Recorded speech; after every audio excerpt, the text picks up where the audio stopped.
Investors and traders like you and I are always told that interest rate cuts bring a bull market, but will that be true anymore in 2024? Has the Federal Reserve and central banks around the world pushed this system too far? Well, in today's video, we'll take a look at where we are in terms of the cycle right now, what's going on with the zero DTEs, and of course, how earnings season is kicking off for the smaller tech stocks. Robinhood with a massive earnings, but still not up that much after hours. Meanwhile, Shopify almost losing 20% and Airbnb disappointing. With some big stocks such as Tesla hitting our perfect zone over the last 24 hours and US oil starting to show some strength, you might be surprised what the commodity trade advisors are actually doing. Let's go through stocks, commodities, and cryptos right now together.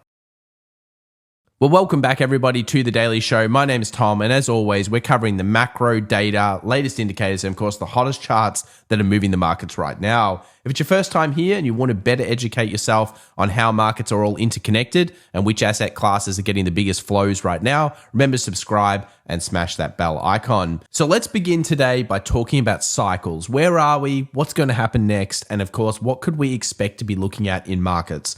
And I think the most important thing to look at whenever you're discussing this is, of course, valuations, both forward PE valuations and, of course, current valuations of the markets.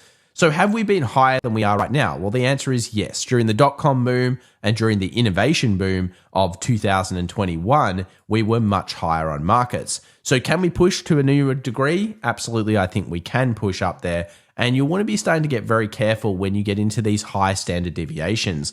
So we're not quite at that point yet, but what does this usually mean? Well, I think the thing that's always synonymous with all of these is one of two things. Firstly, there is usually some technology that's driving it. Dot-com bubble, as Druckenmiller said during the 1990s, led into insane ferocity and euphoria. The innovation bubble led by companies that supposedly were going to grow at massive rates and earn no money, basically, was 2020, 2021, the rise of ARK. And right now, arguably, we are in the AI bubble, which is being led by, of course, NVIDIA and other quality stocks. Now, don't get me wrong. I think AI is the future. Obviously, there are some big kinks that are going to be needing to work out, but I think it's the beginning of the experimentation phase. And I have a feeling that there's going to be IPOs. So we've been discussing about this, but generally with any good bubble, you get a lot of IPOs. And that means new businesses with fantastical concepts and ideas are probably going to be coming. Now, what year could they come out in? Well, I've speculated 2025 might be a pretty good IPO year. Remember, since 2021, we have seen almost no IPOs. So it's been quite a long time, very low IPO listing average over the last couple of years because it just hasn't had that euphoria in markets since that point. We went through the 22 crash, and obviously we've done the recovery now up until this point in May of 2024. So speaking of recovery, did we just enter into a new bull market? More importantly, where are we in this phase? So in September of 2022, we started pulling off from the bottom. Now we find ourselves in April of 2024, and you might think, well, it's got to be the end. Well, actually, there's usually more to come. You can see here between 31 and 33 months usually is how long markets run for. So there's still a little bit of room here to go. And if you look at some of the other historically huge bubbles, such as, of course, the one going from September 02 to October 07, or from the 82 to 87 kind of run, or even the period here of the dot-com boom, which was 94 to 98, which then crashed, rallied, of course, and then dumped massively afterwards, we may still have a little bit more room in this market to go. So I think it's always important to put it back into perspective and say, when a new bull market runs, do we tend to get a bit of length in it? And arguably, you would say, yes, we do before a major correction. Now, that doesn't mean, though, that it's the greatest time ever to be in US stocks, and US stocks are absolutely ballistic, because when we look at PE ratios right now, and then we talk about S&P annualized 10-year forward returns, are we at a period of time where we should be saying, wow, the next decade looks really good at these prices? Well, the simple answer is no, it doesn't. You could say, well, this means it's different this time. You know, we're run by 7 companies, et cetera, et cetera. Well, that could be possible. So we may want to look at something like RSP in the future, which we'll do on the channel. But basically what this is telling us is that it's kind of like what the bonds market is telling us. There's probably a recession coming in the 2020s, and it's probably going to be quite severe.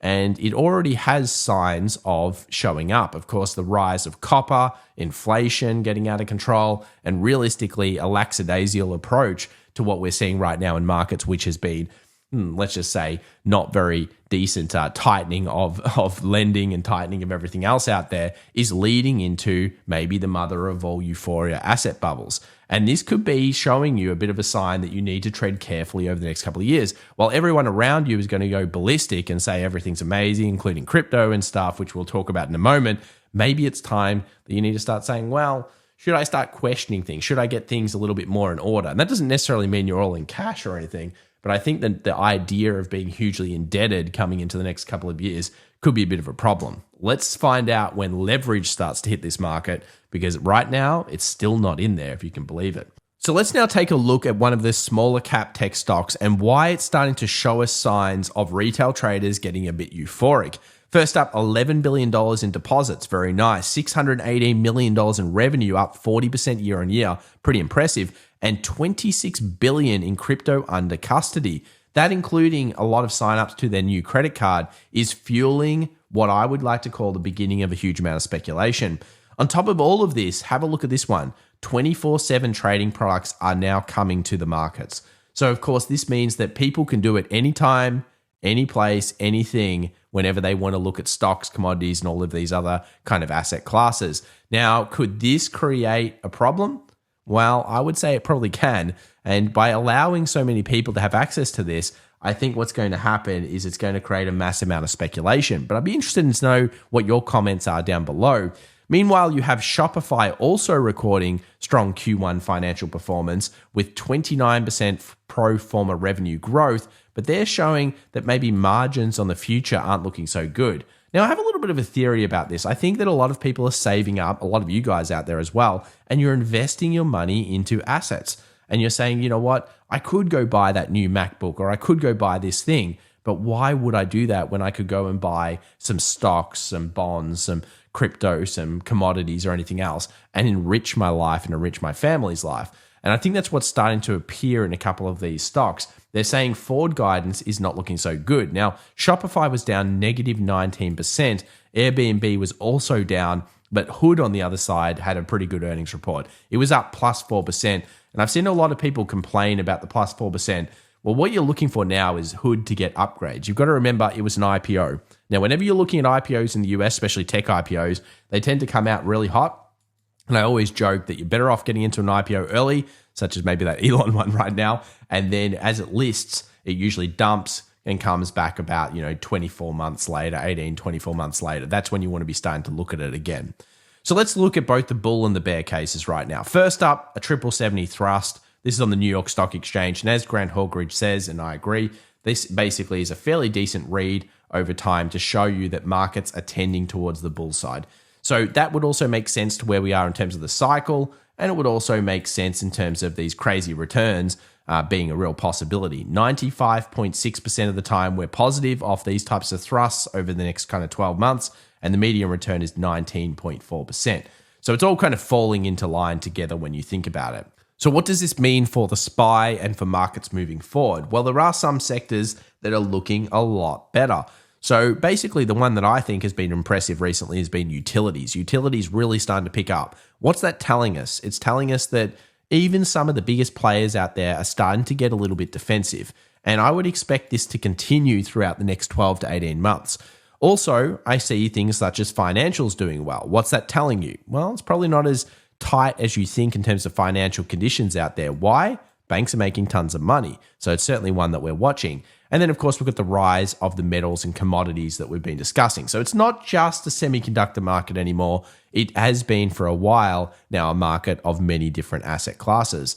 On top of this, utilities is just been absolutely smashing it. You'll notice here, percentage of stocks above the 50-day average is now sitting at 98.2%. So as that idea, or as I like to call it, the party is spreading, basically everyone's getting on board the utilities bandwagon, and it will have ebbs and flows. But notice the second most big one, which is, of course, the financial sector. Again, showing you that things aren't as tight as you might think. And this is showing you the same thing again. So what does this all lead to? Well, of course, it leads us to the possibility that we're in a bull market still, and that corrections may be met by less than you think in terms of sell-offs. So recently we fell about 5 to 6% on the SPY. We've since recovered almost all of that, and we sit around 1% away from an all-time high. Is it possible that we sell here? It is, because of course in May that has happened in several pre-election years that we're slightly correlated with right now. Would we expect the markets to then go up? Probably, and certain sectors will do better than others. And then, of course, we may even get a further correction or movement down by the end of the year leading into the election with strength after that. And a lot of these things are kind of pointing together. If we look at the most correlated markets to right now and pre-election years or election years, we've got here 2012, 1976. And as we've talked about, in both of those cases, they went bullish, bearish, and then bullish again. So in general, we've kind of maintained this. There's a fairly decent chance that we're in a relatively decent bull market cycle at this point, with pullbacks being met by bulls. Now, that could change at any point. One of the things that we're looking at is, of course, inverted yield curve. And that's something that will have a lot of eyes on it over the next year. And in particular, if we're in 2025, I'll be watching it very, very closely. Let's now discuss, though, what's been happening in terms of sector rotation. Over the last 24 hours, utilities number 1, regional banks number 2, banks number 3, and semiconductors coming out with 0.3%. It was pretty much across the board, kind of like floating everywhere. Solar was down 1.35% thanks to yields going up. And you'll notice now that over the last 5 days, we've seen the rise of utilities, the rise of solar coming back, and the usual favorites such as semiconductors and big tech were out in front. Let's now jump into the stocks, though, because what are the options telling us about the here and now? Could we still be seeing a bear that sits around this 5,200 level? Well, the simple answer is I think we could. And with the action that happened yesterday, you'll clearly see that the bulls were in control because the market sold off and then basically rallied through the session. So a little bit of a freak out, rallied through the session, and we got down below 51.75, which we'll look at in a moment. So what is all of this? Well, it's realistically the call resistance. So we've talked about 5,200 being a key point. We know that we're in what we call positive gamma situation at this stage, which basically means if markets push through 5,200 and hold it or stick that kind of level, then we're most likely moving towards further upside potential as the market will squeeze through. Now, meanwhile, we have a little bit of a sell that occurred with a pretty decent rally, and we find ourselves still at the resistance. So if bears are going to take control of this market, this is kind of the point that they're going to want to do so. And if they start pushing it down, we've got the one-day expected moves of the options market to contend with, such as 51.50. But we now have a more serious put support sitting at 50.80. And I've kind of long suggested that this could be the biggest we get in terms of the sell-off right now. If we do sell, I could see buyers sitting around 50.80 and also on the NASDAQ sitting around 17,800 if the markets were to pull back. So certainly some interesting things going on here with the US 500, but in particular 5,200 being the major level we want to be watching. This is the reason why when you have a look at where all the call options are stacked, you'll notice here for the 9th of May, there are tons at 5,200. There are actually quite a few that sit all the way down to around 51.50 as well. So quite a lot of calls sitting around here.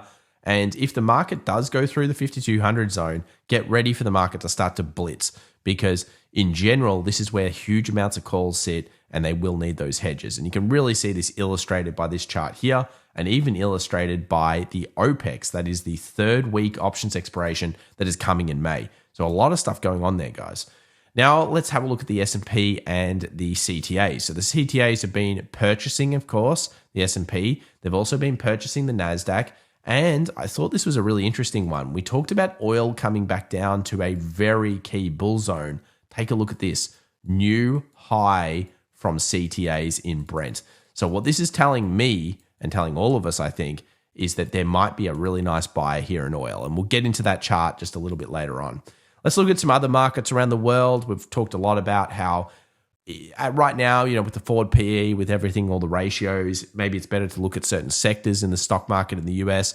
Also, it opens up the rest of the world to getting a bit of a bull market on it. Now, short interest in China has been incredibly high, and that's getting squeezed at this point. So obviously, the markets are switching towards the bull side, which we've been talking about a lot. We also know that we've got some kind of activity starting to come back into the Bitcoin and crypto markets, so a little bit more bullish kind of sentiment coming through there. And just remember, in election years, the maximum drawdown you generally expect without it being an absolute crash is around negative 9.95%. So basically around there is where you would usually expect the markets to possibly come down to. Let's now have a look at the earnings for the rest of the week, because we did have ARM, Robinhood, Airbnb. All of them had pretty good returns. ARM and Airbnb were sold. Robinhood went up. You might think that's because the market's being mean and it's being really demanding. I would say you need to think about what's been happening in terms of the price action. So the price action on a lot of these stocks were pretty heavy in terms of getting a lot of bullish action coming into them.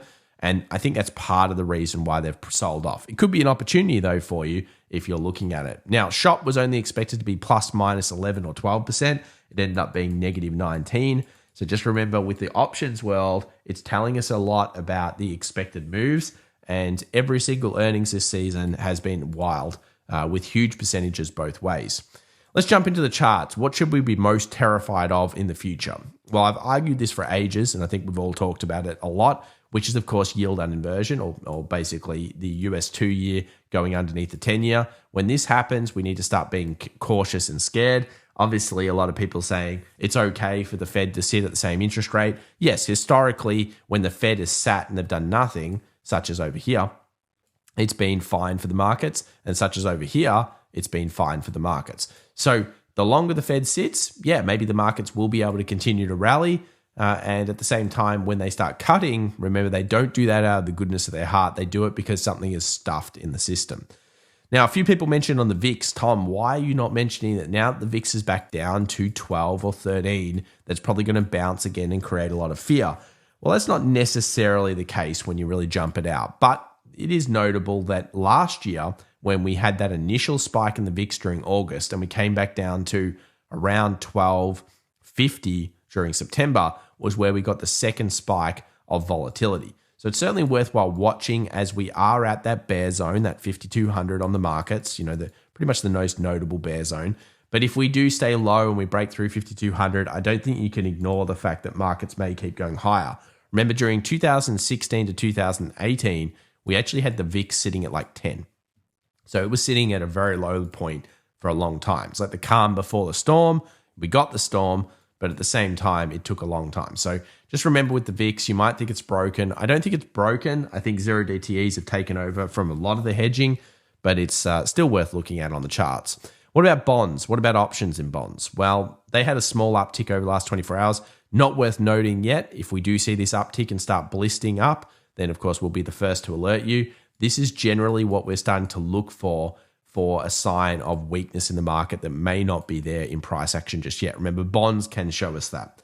What about treasuries? Well, they didn't like, of course, rates going up a little bit in terms of expectations, but treasuries still may have based around this point. So a very interesting area for treasuries indeed. If we go over to the S&P 500 and you take a look at central bank liquidity, that's continuing to drop, which is certainly a bit of a problem when you think about it as markets. Again, it could be sucking out some liquidity right now from markets, although, as we've seen before, whenever the market actually does come down, what's happening? This thing's just going super bullish again.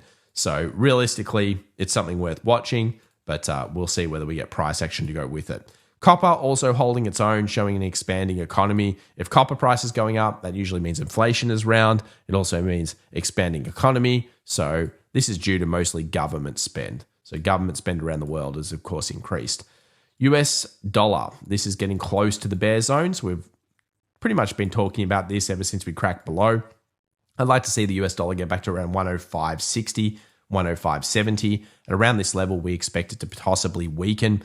Gold is therefore kind of stagnant and sitting in its own range until that point, not able to break through. And one of the ones that we're looking at most closely has got to be silver, because silver has a cleaner chart, has a better pullback to a more key zone, and it's still playing catch up. So 27.75 break above that could be very, very bullish. You've got the tweezer there on the right-hand side. And of course, you've got this amazing resistance becomes support role reversal level as well. So silver's playing catch up, which you can see on this chart.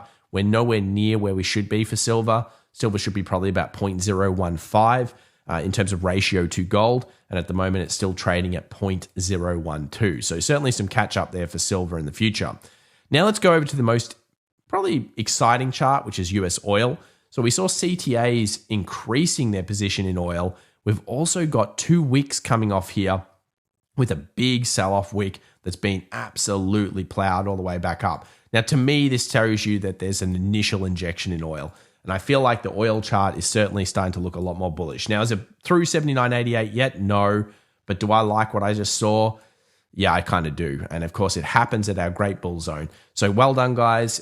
You've found again a key level. And of course, what this is you're starting to put the pieces of the puzzle showing a reaction to it. Remember, the key to trading is to find your edge, to find the opportunities, and then to look for the replicable pattern on why you're going to activate that. If you ever want to find out more about how we do it, you can always jump on over to fxevolution.com, check out our day trading masterclass or advanced class. And I think you'll learn quite a lot because, I spent a long time kind of studying this, bringing together ideas and concepts, and then creating, of course, a very well thought out concept. The key is to gain edge from your inputs. If you're just smashing everything onto a chart, such as RSI, Bollinger, MACD, volume profiles and everything else, and a lot of them are telling you the same thing, that's not going to give you edge. So the key is to always find separate inputs that stack together that give you a little bit more edge and statistics on your charts.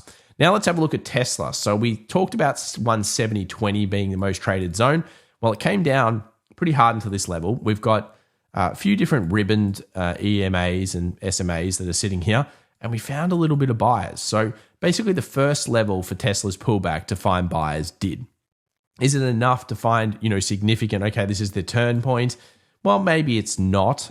You would probably want to break above these highs again to really show that Tesla's moving onwards and upwards above 200, etc. But it's a great initial sign. So this is exactly where I thought buyers would recommence. And then, of course, 162, 161 would be the other technical level that we're looking at on the charts. Let's now jump on over to a few of the other charts. We've got Apple holding its own after the $110 billion buyback. Not a very interesting chart at this stage. We've got energy starting to show some signs of comeback. Again, if oil goes, expect energy stocks to improve. So that's at role reversal as well. Resistance, resistance, resistance, resistance, becoming a bit of support and sitting around that 20 weekly moving average as well. So an incredible run for oil, a pullback. This is usually what you expect. A nice, healthy, good bull run will get around a 38.2 pullback, and you'll notice that's exactly where it came to. So with oil hitting that big support, finding some initial buyers, it could be a good sign. What about for NVIDIA? Well, semiconductors didn't do too well over the last 24 hours. They did okay, but NVIDIA is still holding its own, probably coiling. And the longer it sits here and coils within the range, if it then breaks out, usually it goes on an explosive run. So I wouldn't worry about it sitting, but as we've told you, since really that March period, we expected that semiconductors would underperform other sectors in the market as we saw rotation, and that's exactly what has happened so far. But again, semis will lead at some point. HSI, the Chinese market, still improving, obviously having a little bit of a pullback. We're looking towards 20,000, and that is pretty much a short squeeze at this stage. Aussie 200, similar kind of thing, seeing some strength from the Aussie 200. Nice number of wicks around this level of 75 on the Aussie exchange before we get into the US one. And it's showing some signs of improvement. Now, I do think the Aussie market is going to do well if we continue to see inflation around the world. A mixture of commodities, energy, and banks should all push this one higher. So certainly something to be looking at. US 2K. Now, has this shown us a sign of weakness before the other market segments have? Well, it got up to that 2070, 2080 level that we thought we might find some bears at. And then we saw some selling, and it didn't really rally that much over the last 24 hours. So the smaller caps certainly didn't hold as well. So we now have a relatively decent short candle. This one didn't stick the landing in terms of holding down, so it's not super bearish, but it certainly is a bit weaker than the others. And when you put all of these cases together, you can really see why the bears might be sitting around this zone still. You've got 18,000, 100-ish on the NASDAQ, one of the most traded zones. This is the most traded box area. There's that 17.8, which of course enables buyers to potentially recommit. And if we start falling through those areas and the 2,000 on the Russell 2,000, because that would be an important level, then we're starting to put in place, well, maybe this was a false rally, which is then going to that better correction, that kind of 9 to 10% correction on the SPY. For now, though, the evidence still pushes towards bull on the medium long, and on the short term, the really, really short term, couple of days, we're looking at temporary weakness, due mostly in part to those options.